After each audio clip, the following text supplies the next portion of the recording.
Hey, what's going on YouTube? Welcome back to the channel. If you're new, my name's Dave. May the Schwartz be with you. Today I got a little bit of a how-to video sharing some tips that I have, but we're here in my kitchen. As you can see, I got the garland all strung up here around, got a festive door here in the back, and then of course it goes all the way around to the side. This is something that my wife, my brother-in-law, my sister-in-law were working on recently, and they did an awesome job. So thumbs up to you guys. I love it. And today we're gonna take a look at this bad boy right here. So I've seen some videos from other dudes out there on YouTube, and their kitchen, particularly their stovetop, looks horrendous. It's crazy, and it shouldn't get like that. Imagine if you had, you know, a nice little mama suita coming over, you're gonna make a meal for her, and she sees your stove looking like this. Now this kills me because it took me like weeks and weeks of just letting it get dirty for it to be like that. Now, if she sees your stove looking like that, she might be thinking, what else don't you keep clean, if you catch my drift. So let's go ahead and I'm gonna show you the best way to clean a stove, even when you got food and all sorts of craziness going on in it. And I know what some of you guys are out there thinking. You're thinking, well, can't get dirty if I don't use it. I'm in your mind. No, that's wrong.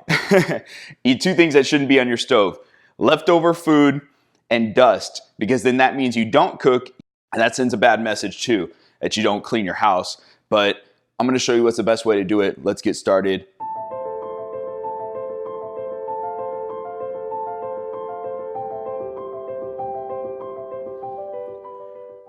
All right, guys, really simple steps here. So basically our weapon of choice here is gonna be Wyman or Weeman, however it's pronounced. It's a gas range cleaner and degreaser. This stuff works really good, and it's gonna do majority of your work for you. First thing we're gonna do is remove everything that can be removed from the stovetop itself. We're gonna put what can be washed into the sink. I put a little bit of hot water, a little bit of soap. I like to use Lemmy Shine because it's a good degreaser and it smells good. I've been using it for years, never had any issues. I'll use like a green scrubbing pad and just make sure I get all the caked on food or anything that's stubborn off of there. And then we're just gonna go to rinse and dry that. Now for my particular stove, I have this kind of cast iron grate, and I make sure I clean all of that as well. For really stubborn areas, you can even use a wire brush, and that's what I'm using here. Now you don't have to worry about it. It's not like cast iron like for a pan where you would not want to use dish soap if you're keeping it seasoned. In this case, our goal is to get it cleaned, remove as much of that oil and grease and everything off of the metal itself. Make sure you dry it though, because you don't want it to rust. Now we go back over to our stovetop, and what I like to use is just, some paper towels that have been put in hot water, and clean up as much of the food particles and little crumbs, everything, get as much of that as you can off the surface. Because what we're gonna do after that is spray down just a nice coating of our cleaner. I'll let that kind of sit for a little bit, and then I'll rub it in with a paper towel to make sure all the surface areas have been coated with the cleaner and degreaser.